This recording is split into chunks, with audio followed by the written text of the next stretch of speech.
Blessings Tribe, it's Carina, and I'm like, wow, I've been wearing this dress a lot. Do you do that? You find something new, and then I'm like that. I'll like wear the shit out of it. Anyway, who cares about that? I wanted to pop in here and talk about something that I've been experiencing today, and I thought, it might be useful for you to explore, especially if, I feel, I'm a creative, I'm an empath, I'm intuitive, I'm highly sensitive, I'm also a coach, a spirit-led coach, and so my superpower is in like helping other people really be their best selves, and being able to see other people in a way that maybe they haven't been seen before, through the eyes of really, deep, profound, unconditional love and acceptance. And it's my view and my belief that when we are loved unconditionally, hey, how are you doing? It's so good to see you here, Janet. It's my belief that for those of us who are, spirit-led, we are empathic, we're creative, we are quiet sometimes, or a lot of the times. We can really take on the belief that something's like wrong with us because we don't show up to life in the same way that other people do. I'm reading this book called Quiet, and I forget the author, but if you've read this, it's an amazing book. And, it talks about the extrovert ideal, that we really idealize people who are bold, people who are outgoing, people who are really social.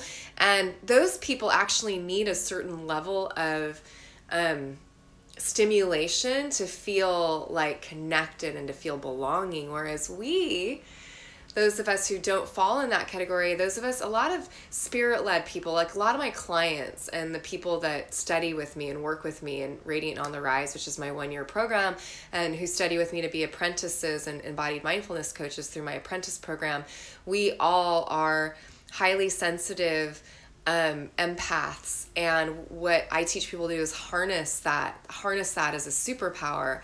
And a big piece of that is us really loving who we are through and through, rather than being judging our quiet nature or judging our feelingful nature, right? Because we feel a lot. What if we turn towards that and loved ourselves in those places? When we do that, we can really harness the gifts of that. Oh, good. I'm glad this is landing. Thanks for the hearts. We can harness the gifts of that and share them with others. And, it just so happens that a lot of us who fall into this category happen to be really, really, really good at helping other people heal, because we're so sensitive and we're so attuned to others and their feelings. When we can meet others in a place of, like with unconditional love and acceptance as like this bright mirror of love and wisdom, healing happens. And so that's our superpower. But what many of us haven't, it's been judged. Like it was judged in me, like, gosh, I judged myself, so harshly my whole life. But I was always the kid who wanted to be inside at recess. Like, I wanted to be writing, at the computer when computers just first came out, and I would be sitting there. I'll never forget, and luckily my teacher was like gracious enough to just let me do that, because it was what I loved doing, and I felt safe and connected when I could just, do that. And I'm still this way. I don't have tons of friends. I have a few friends that I really trust and love and that I connect with.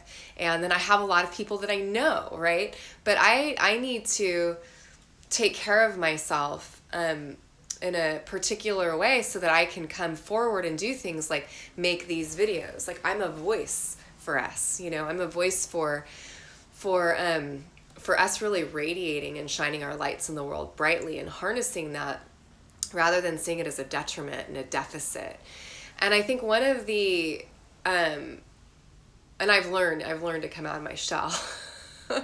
I've had to train myself to do it, because what I realized was that playing small and not sharing my voice and my message because it was edgy for me, because it brought up fear, wasn't serving me or anyone else. Dimming my light cost me my energy. It cost me my happiness. It cost me, it eventually led up to a point in my life about 6 years ago when I was drinking a lot, and I was really, really disconnected from what was most important to me. My relationships were really terrible and crappy, and I was just trying to escape the kind of way we can feel when we're untethered and we're not connected to a purpose.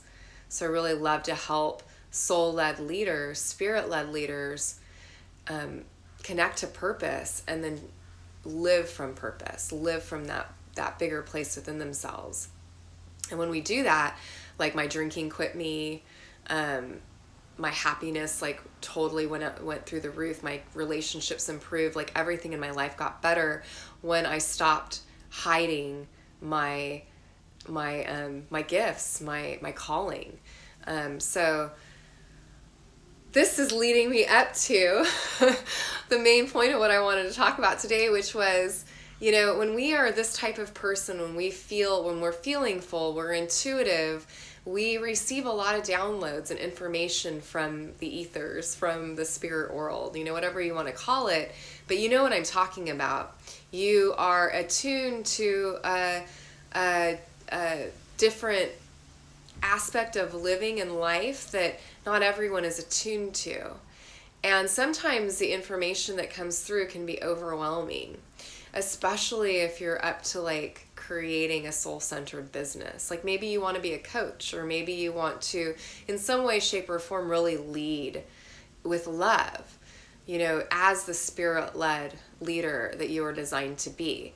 Whether that be, gosh, I'm working with a woman right now who is like, opening up her own school. I'm working with another woman who is creating her first program for kids, wanting to really tap into their creativity so that they can be the most fully expressed, people that they are. I have another woman who is really, finally serving people in her coaching practice and enrolling private clients and building her business. So if you're of this ilk, if you're of this tribe, you might be someone who really gets a lot of information, and it can be confusing. And then if we're not careful, we'll shut down. And I was in this process. On Friday and Saturday, I went to a workshop, which was it was so amazing. It was with this fellow called Chris Smith, and he is fantastic. His movement is called the Campfire effect. And the first day I was really confused. And I realized that in the past, what's happened to me and what maybe happens to you is you quit there. Like you kind of come up against the barrier of confusion. And rather than just kind of being in it and being in the confusion and letting yourself feel it and acknowledge it and find your way through it, you might give up or turn away or just decide it's not right, or you're not meant for this, or whatever your thing might be. I mean, I lived in this place for years and years and years when I was an elementary school teacher. And what I'm learning, and what I learned today, even I woke up and I was having some more confusion around something that I'm working on right now. And I just was with that confusion. And when I was with that confusion and kind of listened to it, journaled about it, talked to some people, I found a lot more clarity on the other end of it. And so what if confusion is the path to clarity? What if you just allowed yourself to tolerate your own confusion long enough to see that it's giving birth to something new? It's giving birth to what's wanting to be created through you. And I think a lot of us, we stop at confusion because it's an emotion, it's a feeling in the body and the mind that it's uncomfortable. And I think a lot of us spirit-led leaders, we back down when things get uncomfortable because we feel it and we think that discomfort, no one's taught us how to hold it. No one's taught us how to feel it. No one's taught us that it's totally okay because it's your experience and it's what's arising. And if we can love what's arising, it transmutes, it transforms. So what if whatever you're confused about is the path to clarity? And if you can just acknowledge your confusion and feel it, notice where it leads you somewhere. It led me to doing some different kind of work, research, opening it. I opened up another box. I opened up something that was like magnificent and something that I needed to see to really help the people that I'm wanting to serve in the self-love shift, which is coming up August 19th. It's my second freely offered online masterclass series. I'll be posting a lot about it in Instagram so that you can opt in, but it's amazing. I just got off the phone with this like Brianne Hull. She does amazing work around emotional eating and addressing the root of emotional eating, and how so many people, right, they suffer with so much shame from that. I mean, I don't know of a woman who hasn't struggled with eating in some way, shape, or form, as a way to cope and soothe themselves, and on the back end feeling shitty about themselves for doing it, maybe carrying around excess weight. It's this like cycle, right? So she's going to be joining us on the self-love shift. But I let myself be confused, and it really opened me up to some clarity that's like, I feel like I'm on fire. I feel like I'm on fire, and I just wanted to share that with you. What if whatever you're confused about, like maybe you want to be a coach, maybe you want to be a teacher, maybe you want to birth a new program, like maybe there's a program that you know would help people and you want to birth it into the world, but you're confused about who your audience is, or you're confused about your messaging, or you're just confused. You're in a state of confusion. And my encouragement for you, and really want to empower you here, is like, go through it. Let yourself be confused. Like, own it, acknowledge it, be with it, and start to sense where it leads you, because confusion will lead you to the clarity that's on the other end of it. And so rather than backing down when you're confused, what if instead you went towards it and you just let yourself be with it, tolerate it, and then notice where you'll get little hits, you'll get little insights. I mean, that's what I did. I followed. It's like a breadcrumb, it's like following the breadcrumbs. But you'll miss it if you shut down and you back down, or you think there's something wrong with you for being confused. You shouldn't already know the answer. Dana Fald says, perfection is not a prerequisite for anything but pain. And to me, this is a type of perfectionism. Well, I should just already know. I should already know who I serve. I should already know what my medicine is. A bullshit. You shouldn't already know. You don't. But your confusion is going to lead you to the path of knowing and getting clear about it. So I hope this serves you. I hope it inspires you to keep shining, to keep like moving forward on your path.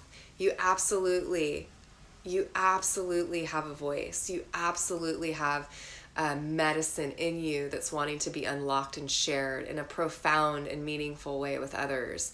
And I hope this helps you do that in some way.